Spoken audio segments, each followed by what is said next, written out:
دن میں 5 بار نماز پڑھنا ایک مسلمان کی زندگی کا اہم حصہ ہے، لیکن کیا آپ نے کبھی سوچا ہے کہ یہ حکم کب اور کیوں دیا گیا؟ نماز ہمیں دن کے مختلف حصوں میں اللہ تعالیٰ کی طرف بلاتی ہے، لیکن اس کے پیچھے حکمت کیا ہے؟ کیا یہ محض عبادت ہے یا اس کے گہرے روحانی، جسمانی اور نفسیاتی فوائد بھی ہیں؟ آئیے آج نماز کی تاریخ، حکمت اور اس کے حیرت انگیز فوائد کو دریافت کرتے ہیں۔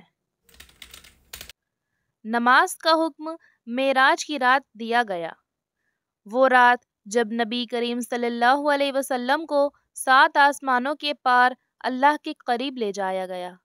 یہ واقعہ اسلامی تاریخ کا ایک اہم حصہ ہے۔ نبی کریم صلی اللہ علیہ وسلم مکہ میں سخت مخالفت اور مشکلات کا سامنا کر رہے تھے۔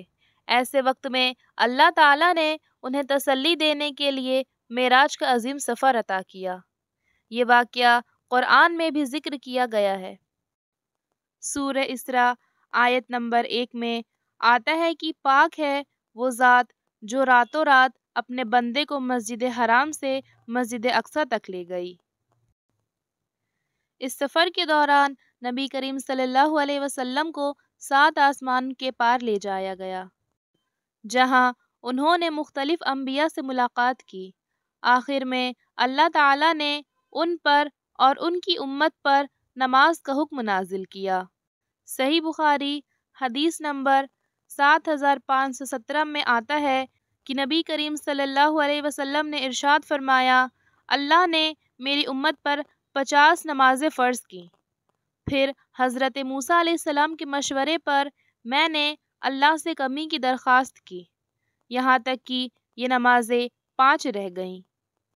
کیا آپ نے کبھی غور کیا ہے کہ نماز کے 5 وقت کیوں مقرر کیے گئے؟ ہر وقت کے پیچھے ایک گہری حکمت ہے۔ فجر، دن کا آغاز اللہ کے ذکر سے کرنا ہماری روح کو سکون اور مثبت توانائی دیتا ہے۔ ظہر، دن کے وسط میں دنیا کے معاملات سے وقفہ لے کر اللہ تعالیٰ کو یاد کرنا ہمیں اعتدال سکھاتا ہے۔ عصر، عصر کی نماز ہمیں وقت کی اہمیت کا احساس دلاتی ہے، کیونکہ دن ختم ہونے کو ہوتا ہے۔ مغرب، غروب آفتاب کی نماز دن کے خاتمے پر شکر کا موقع فراہم کرتی ہے۔ عشاء، عشاء کی نماز ہمیں رات کے سکون میں اللہ تعالیٰ سے تعلق جوڑنے کا موقع دیتی ہے۔ نماز انسان اور اللہ تعالیٰ کے درمیان ایک خاص تعلق کا ذریعہ ہے۔ سورۃ العلق آیت نمبر 19 میں آتا ہے، اور سجدہ کرو اور قریب ہو جاؤ۔ نماز دل کو سکون دیتی ہے اور ہمیں اللہ کے قریب کرتی ہے۔ ڈاکٹرز کا کہنا ہے کہ نماز کے دوران قیام، رکوع، سجدہ اور قعدہ جسم کو لچکدار اور مضبوط بناتے ہیں۔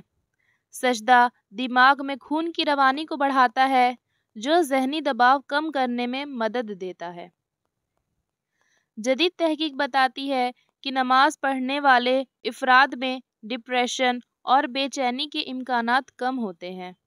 نماز چھوڑنا اللہ تعالیٰ کے نزدیک بہت بڑا گناہ ہے۔ سورہ مریم آیت نمبر 59 میں آتا ہے، پھر ان کے بعد وہ لوگ آئے جنہوں نے نماز ضائع کر دی۔ نماز کو خشوع اور خضوع کے ساتھ ادا کرنا چاہیے۔ قرآن کی آیات کو سمجھ کر پڑھیں اور اسے وقت پر ادا کریں، کیونکہ ایک لفظ کے یا ایک حرف کے بدل جانے سے پورے معنی بدل جاتے ہیں۔ لہٰذا ہمیں چاہیے کہ اپنا تلفظ، مخرج اور تجوید کو درست کریں۔ سورہ عنکبوت آیت 45 میں آتا ہے کہ بے شک نماز بے حیائی اور برائی سے روکتی ہے۔ نماز ایک مکمل عبادت ہے جو ہماری روح، جسم اور زندگی پر گہرا اثر ڈالتی ہے۔ یہ نہ صرف اللہ کا حکم ہے بلکہ ہماری کامیابی کا راستہ بھی ہے۔ آئیے آج ہی سے اپنی نمازوں کو وقت پر ادا کرنے کا عہد کرتے ہیں۔ اگر آپ کو یہ ویڈیو پسند آئی تو اسے دوسروں کے ساتھ شیئر کریں اور کمنٹ میں اپنے خیالات بتائیں۔ اللہ تعالیٰ ہمیں 5 وقت کی نماز ادا کرنے کی توفیق عطا فرمائے۔ آمین۔ جزاک اللہ خیرہ۔ السلام علیکم ورحمۃ اللہ وبرکاتہ۔